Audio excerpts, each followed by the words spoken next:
Good morning guys. তো night duty ছিল, তো সকালে সকাল মর্নিং ডোজ, তো মর্নিং ডোজ শুরু করে দিয়েছি। তো এই দেখো আমার মর্নিং ডোজ শুরু হয়ে গেছে। আর বলছিলাম যে পেন আর ইমসেট পুশ করতে হবে, আর পিপটাজ 100 ml এনএসএম লাগাতে হবে। তার জন্য তৈরি করে নিয়েছি। এখন নেবুলাইজেশন দিতে হবে। তো পেশেন্টের অল্প মানে কাজ ছিল, তো তার জন্য টিডিএস নেবুলাইজেশন করেছে। তো এই দেখো ডিউলিনটা ছিঁড়ে যাচ্ছে না, তো ডিউলিনটাকে এই কাঞ্চি দিয়ে কাটতে হবে। ওটা অনেক শক্ত হচ্ছে না আর, তো সিজার দিয়ে একটু করে নেব। আর তারপরে নেবুলাইজেশন হয়ে যাওয়ার পর ফাইল ওয়ার্ক কিছু বাকি আছে, সেটা করে নেব। তো তোমরা সবাই আমার মিনি ব্লগে থাকো আর দেখো, আর কেমন হয়েছে বলো, কমেন্ট করো, শেয়ার করো। আর কেউ যদি নতুন হয়ে থাকো তা প্লিজ আমার পেজটাকে ফলো করে দাও। তো এই যে নেবুলাইজেশন তৈরি আমার হয়ে গেছে, এখন আমি শুরু করে দেব।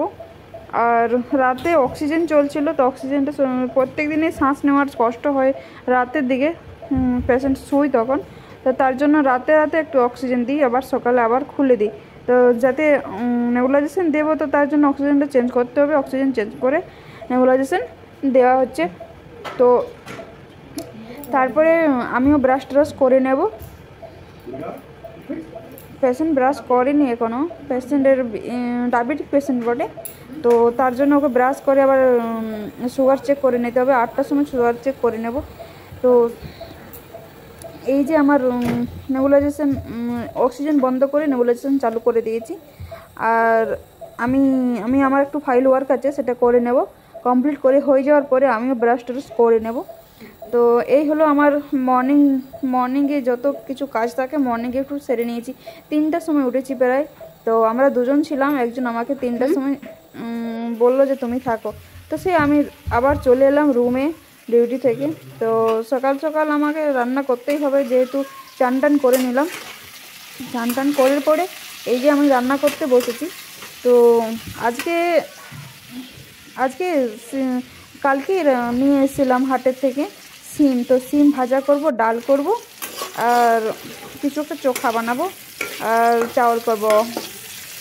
তো সিম ভাজা কেমন খেতে লাগে, কে কে খাবে চলে এসো। এখানে ডাল হচ্ছে, এইদিকে সিম ভাজা হচ্ছে। ডাল হয়ে গেল প্রায়। একটা আলু দিয়েছিলাম সিদ্ধ করতে, সে আলুটা চোখা বানাবো। তার জন্য একটা টমাটোর জ্বালিয়ে নেব। আর এই যে দেখো আমার সিম ভাজাটা হয়ে গেছে। তো তোমাদেরকে কাকে কাকে সিম ভাজা ভালো লাগে খেতে প্লিজ কমেন্ট করো। আর এই দেখো আমি উনুনে এই যে গ্যাসটাতে দিয়ে দিয়েছি এটা টমাটোটা জ্বালানো হয়ে গেছে। তো তারপরে আমি একটু তেল দিয়ে দেবো। তেলটা জ্বালালে ভালো হবে, কাঁচা তেল খাওয়ানো হয় না। তো তাতে একটা লঙ্কা দিয়ে দেবো, একটু জিরা ফোড়ন দিয়ে দেবো। তো তোমরা কে কে চোখা খেতে ভালোবাসো? আমি খুবই ভালোবাসি। বিশেষ করে বেগুন চোখা হোক, চাই টমাটোর, চাই আলু, যে কোনো হোক, চোখা আমার খুবই খেতে ভালো লাগে। তো সে যে কোনো তরকারি হোক না কেন, আমি একটু চোখা বানিয়ে নিই, যাতে ডালের সাথে একটা টেস্ট আলাদা আসে।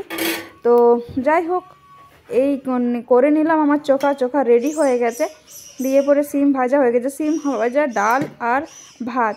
আজ এই মেনুটাই আছে, আর নাস্তাও হয়ে গেছে। তো আশা করি